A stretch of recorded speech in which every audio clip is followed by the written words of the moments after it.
মাসকে ইফেক্টিভ করতেই 10টা কাজ করবো ইনশাআল্লাহ। রাজি আছেন?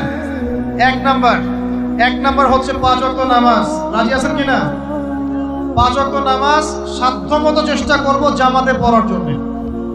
ওই যে নামাজ নাই ইসলাম নাই, নামাজ যে পড়ে না ওর সাথে কোনো খাতির নাই। খাতির আছে? কোনো খাতির নাই। নামাজ অবশ্যই পড়তে হবে, মাস্ট বি।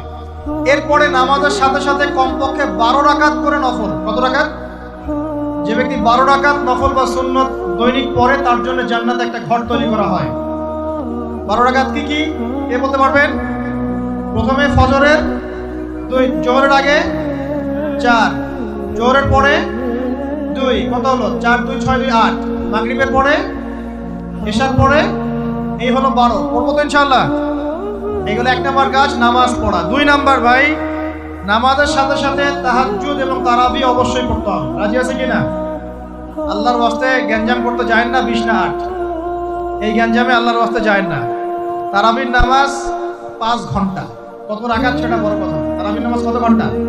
প্রায় 4-5 ঘন্টা। 5 ঘন্টায় 8 রাকাত পড়েন, 5 ঘন্টায় 20 রাকাত পড়েন। কি বুঝতে পারছেন কথা? নবী সাল্লাল্লাহু আলাইহি ওয়াসাল্লাম তারাবির নামাজ কত লম্বা পড়েছেন? 1 ঘন্টা। কতক্ষণ পর্যন্ত? সাহাবীরা কি বলছেন? সাহাবীরা বলছেন যে আমরা তড়িঘড়ি করে সেহরি খেয়েছি। নামাজ এত লম্বা নবীজি পড়েছেন, শেষে তড়িঘড়ি করে সেহরি করতে হয়েছে। নবী সাল্লাল্লাহু আলাইহি ওয়াসাল্লামের 2 রাকাত নামাজ কত লম্বা ছিল। আমরা এখন নামাজের রাকাত সংখ্যা নিয়ে যত বেশি ঝগড়া করি, কোয়ালিটি নিয়ে এত ঝগড়া করি। কোয়ালিটি ইম্পর্টেন্ট না? আমার নামাজটা কত সুন্দর হচ্ছে, কত লম্বা হচ্ছে, কত ধীর স্থির হচ্ছে, এই নামাজে আমি ধীর স্থির ভাবে কোরআন শুনবো, বুঝবো, চোখ দিয়ে পানি ঝরবে, এগুলো ইম্পর্টেন্ট না? মক্কা মদিনায় গিয়ে দেখেন, যারা এখন উমরা করতে গিয়েছেন অনেক, তারা সৌভাগ্যবান। তারাবির নামাজ নর্মাল এমনি যে কোনো নামাজেই, তারাবির নামাজ তো আরো বেশি। দাঁড়ালে আপনার চোখ দিয়ে পানি পড়তে বাধ্য। মধুর তেলাওয়াত, লম্বা কেরাত। ফজরের নামাজ মিনিমাম 20 মিনিট। ফজরের নামাজ 15 থেকে 20 মিনিট।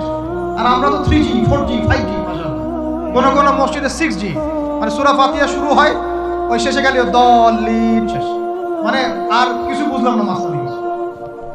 এগুলো কি নামাজ? আমরা তো নামাজ পড়তেই ভাই দুনিয়াতে আসছি, নাকি? দুনিয়াতে আসছি কেন?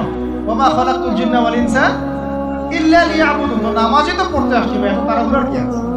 ধীর স্থির ভাবে আপনি 8 রাকাত পড়তে চান, পড়েন, লম্বা করে পড়েন, ধীর স্থির ভাবে পড়েন। এক ভাই বলছেন আমি 20 পড়বো। আচ্ছা ভাই পড়ুক তো, ওকে 20 পড়তে দেন, লম্বা করে পড়তে বলেন, ধীর স্থির ভাবে পড়েন। আরেকজন পড়ছে 2 রাকাত, রাতের সালাত 2 করে, একটা হাদিস আছে না? রাতের সালাত 2 করে, এই বেচারা 2 করে পড়তেই আছে। লম্বা করে পড়লে কোনো সমস্যা আছে? উদ্দেশ্য কি? আল্লাহকে পাওয়া। আমি নামাজে আল্লাহকে পেলাম কিনা এটা বড় কথা। আল্লাহ রাব্বুল আলামিন আমাদের সবাইকে ধীর স্থির ভাবে কোরআনকে কেন্দ্র করে তারাবি তাহাজ্জুদ করার তৌফিক দান। এটা রমজান মাসের ইফেক্টিভ রমাদান আপনাকে কাজে দিবে। 2 নাম্বার। 3, এটা বলে দিয়েছি, রমজান মাস হবে কোরআনময় মাস। এই মাসে কোরআনের 6টা হক আমরা আদায় করবো ইনশাআল্লাহ। মনে আছে তো ইনশাআল্লাহ? তেলাওয়াত, মুখস্থ করা, আরবি শেখা, আদেশ নিষেধ মানা, দাওয়াত দেয়া এবং হিফজ করা। পারবো তো ইনশাআল্লাহ? নিয়াত করেন জোরে জোরে। 4 নাম্বার, রমজানকে ইফেক্টিভলি ইউটিলাইজ করতে হলে প্রতিটা কাজ সুন্নত সম্মতভাবে করতে হবে। এভাবে আপনি রমজানটাকে ইফেক্টিভলি ইউটিলাইজ করতে পারেন। কিরকম একটু বোঝাচ্ছি। মনে করেন এমনি নর্মালি আমরা সব সুন্নতগুলো অনেক সময় খেয়াল রাখি না। খাচ্ছি, খাওয়ার সুন্নত, খাওয়ার মধ্যে কিন্তু প্রায় 10-এর বেশি সুন্নত আছে। ওযুর সুন্নত, কথা বলার সুন্নত, হাঁটার সুন্নত, কাপড় পরার সুন্নত, দোয়া কালামগুলো, ঘুমানোর সুন্নত, অনেক সময় আমরা কিন্তু এগুলো খেয়াল করি না। রমজান মাসে চেষ্টা করবেন প্রতিটা কাজ সুন্নাহ মাফিক বুঝে করার জন্য। আল্লাহ তৌফিক দান করুন। রমজানে ঘুমাবো, ঘুমানোর আগে বিছানাটা ঝেড়ে নেব, লাইট অফ করব, আমরা দোয়া, এই যে সূরা ফালাক নাস ইখলাস এগুলো পড়বো, কাফেরুন সূরা পড়বো, আয়াতুল কুরসি পড়বো, সূরা বাকারার শেষের আয়াতগুলো পড়বো, পারলে সূরা মুলকটা পড়বো, ঠিক আছে? প্রয়োজনে ওযু করে আসবো, এসে আমরা ডান কাতে হয়ে শুয়ে আল্লাহুম্মা বিইসমিকা আমুতু আহমিয়া, এই যে শুরু করলাম। ঘুম থেকে ওঠা, ওযু করা, ওয়াশরুমে যাওয়া, খাওয়া দাওয়া করা, মসজিদে যাওয়া, নামাজ, জিকির, তাসবিহ, তাহলিল, ব্যবসা বাণিজ্য, এগুলো সবকিছু সুন্নত নাই? প্রতিটা কাজ সুন্নাহ মাফিক করার চেষ্টা করবো। আল্লাহ তৌফিক দান করুন। ফিকহুস সুন্নাহ এরকম কিছু বই পাওয়া যায়। ফিকহুস সুন্নাহ, কিতাবুস সুন্নাহ, এরকম অনেক বই আছে। আরবি থেকে বাংলা অনুবাদ হয়েছে, বাংলাদেশের ওলামায়ে কেরাম লিখেছেন। এরকম সুন্নাহ শেখার কিছু বই কিনে নেবেন, কিনে নিয়ে প্রতিটা কাজ কিভাবে করলে সুন্নত হয় পড়ে দেখবেন। পারবেন তো ইনশাআল্লাহ? আল্লাহ পাক তৌফিক এনায়েত করুন, বলি আমিন। এটা কত বললাম? 3 নাম্বার। 4 হচ্ছে দান সাদাকা বেশি বেশি করা। রমজানে দান সাদাকা বেশি বেশি করা। আল্লাহ রাসূল সাল্লাল্লাহু আলাইহি ওয়াসাল্লাম রমজানে রহমতের বাতাসের চাইতেও বেশি বেশি দান করতেন। আমরা পারবো কি না ইনশাআল্লাহ? দেখেন, আমি একটা কথা বলি, দান করার জন্য সম্পদ লাগে না, দান করার জন্য কলিজা লাগে। কি লাগে? ব্যাস, যার মন বড় সে দান করতে পারবে ইনশাআল্লাহ। আল্লাহ পাক আমাদের সবাইকে দ্বীনের জন্য দান করার তৌফিক দান করুন। দ্বীনের জন্য দান করে, স্থানীয় মসজিদ, মাদ্রাসায়, এতিমখানায়, অসহায় মানুষের পাশে, বিধবার ঘরে, এতিমের ঘরে, যারা খেতে পারছে না 3 বেলা, ওদের ঘরে ঘরে রমজানের বাজার পৌঁছে দেন। আল্লাহ পাক তৌফিক দান করুন, আমিন। 5 নাম্বার, রমাদান মাসে অবশ্যই অবশ্যই আমাদের যাকাতগুলো আমরা দিয়ে দিব। রাজি আছি তো ইনশাআল্লাহ? বলেছি যাকাত এবং সালাতের মধ্যে যে পার্থক্য করে সে মুসলিম নয়। যাকাত ফরজ হয়েছে, অবশ্যই অবশ্যই আপনাকে যাকাত দিতে হবে। এটা কিন্তু নফল কিছু নয়, এটা কি ফরজ। যাকাতের নিসাব জানেন কি না? কত পার্সেন্ট? 2.5%। আচ্ছা, যাকাতের নিসাব নিয়ে ইনশাআল্লাহ পরবর্তীতে লেকচার চলে আসবে, অনলাইনে দেখে নিয়ে। এছাড়া ফিকহুস যাকাত কিছু প্রোগ্রাম আসবে, অনলাইনে দেখে নেবেন ইনশাআল্লাহ। আল্লাহ রাব্বুল আলামিন আমাদের সবাইকে যাকাতগুলো দেওয়ার তৌফিক দান করুন। শুধু যাকাত যদি আমরা ঠিকঠাক মতো দিতাম, একজন মানুষও সমাজে না খেয়ে মারা যেত। একজন মানুষ সমাজে এই যে ইকোনমিক সমস্যাগুলো যেগুলো হয়, অর্থনৈতিক সমস্যা, স্যাংশন, মুদ্রাস্ফীতি, হাবিজাবি, অনেক প্রবলেমস ওভারকাম করা যেত শুধু যাকাতের মধ্য দিয়েই। কিন্তু কে শোনে কার কথা? সবাই কি যাকাত দেয়? বাংলাদেশে এমনও মানুষ আছে যার একজনের যাকাত দিয়ে 100 পরিবারের সংসার চলবে। আছে না এমন লোক? আমরা যাকাতগুলো দেওয়ার চেষ্টা করি, আল্লাহ পাক তৌফিক দান করুন। 7 নাম্বারটা বলে দিয়েছি, রমজান হচ্ছে একটা নতুন জাতির উত্থান। অতএব রমজানে আমরা সমস্ত পাপ ছেড়ে দিয়ে একটা আলোকিত জাতি হিসেবে আত্মপ্রকাশ করবো ইনশাআল্লাহ। আল্লাহ পাক তৌফিক দান করুন। 8 নাম্বারও বলে দিয়েছে, রমজান হচ্ছে জুলুমের বিরুদ্ধে দাঁড়িয়ে যাওয়ার চেতনা। রমজান কি? ওই যে বদরের যুদ্ধ, জুলুমের বিরুদ্ধে দাঁড়িয়ে যাওয়ার চেতনা হলো রমাদান। তাই সর্বস্তরের জুলুমকে আমরা রমজান মাসে রুখে দেওয়ার চেষ্টা করবো ইনশাআল্লাহ। আল্লাহ পাক তৌফিক দান করুন। শুরুটা হবে কোথা থেকে? নিজের থেকে। আমার নিজের মধ্যে কি কি জুলুম আছে আমি আগে দেখবো, আমি কার কার উপর জুলুম করেছি এটা আগে দেখবো, এগুলো আগে প্রতিহত করবো, তারপরে আমি ইনশাআল্লাহ তাআলা পরবর্তী দিকে ফোকাস করবো। 9 নাম্বার খুব ইম্পর্টেন্ট।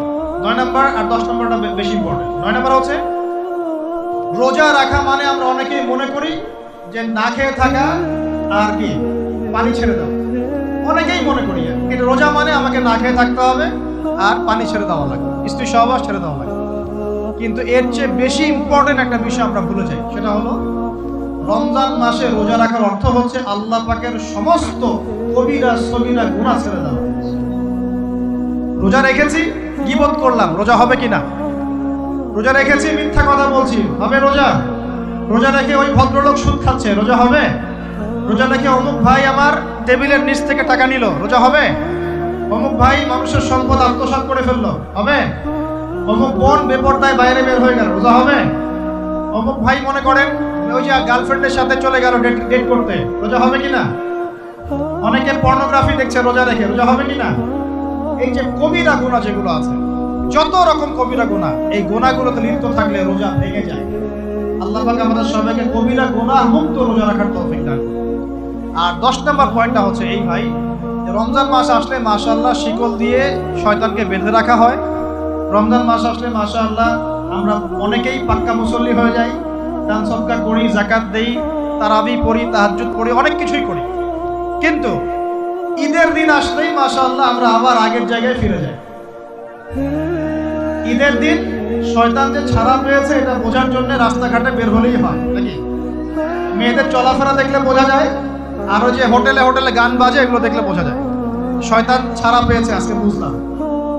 তো এখানে সবচেয়ে বড় শিক্ষাটা হলো রমজান মাসের এই যে শিক্ষাগুলো, ত্যাগের মহিমা, জুলুমের বিরুদ্ধে দাঁড়িয়ে যাওয়া, কোরআনের হক আদায় করা, জাতির উত্থান, বড় বড় অনেক কথা বললাম। এই শিক্ষাগুলোকে সারা বছর ধরে রাখাটাই হলো রমাদানের সবচেয়ে বড় চ্যালেঞ্জ। আমরা পারবো কিনা ইনশাআল্লাহ? আমরা রমাদানের এই 10টা হক আদায় করতে পারবো কিনা ইনশাআল্লাহ? কোরআনের হক আদায় করতে পারবো কিনা ইনশাআল্লাহ? আল্লাহ রাব্বুল আলামিন আমাদের সবাইকে আসন্ন রমজানে সুস্থতার সাথে সমস্ত সওম রাখার তৌফিক দান করুন এবং রমজান মাসে বেশি বেশি তেলাওয়াত করার তৌফিক দান করুন, অর্থ বুঝে পড়ার তৌফিক দান করুন, বেশি বেশি দান সদকা করার তৌফিক দান করুন, বেশি বেশি ওই যে গরিব দুঃখী মানুষের পাশে দাঁড়ানোর তৌফিক দান করুন, বেশি বেশি যাকাতগুলো দিয়ে দেওয়ার তৌফিক দান করুন, বেশি বেশি আল্লাহর জিকির করার তৌফিক দান করুন, বেশি বেশি আল্লাহ পাক আমাদেরকে নফল নামাজগুলো পড়ার তৌফিক দান করুন, কোরআন কেন্দ্রিক সময় কাটানোর তৌফিক দান করুন, রাসূলের সুন্নতের উপর আমল করার তৌফিক দান করুন এবং একটা নতুন আলোকিত প্রজন্ম এবং জাতি হিসেবে এই রমজানে আল্লাহ রাব্বুল আলামিন আমাদের যুব সমাজকে আত্মপ্রকাশ করার তৌফিক দান করুন। সর্বোপরি রমাদানের এই শিক্ষাগুলোকে সারা বছর ধরে রাখার তৌফিক আল্লাহ পাক আমাদের সবাইকে দান করুন। আমিন।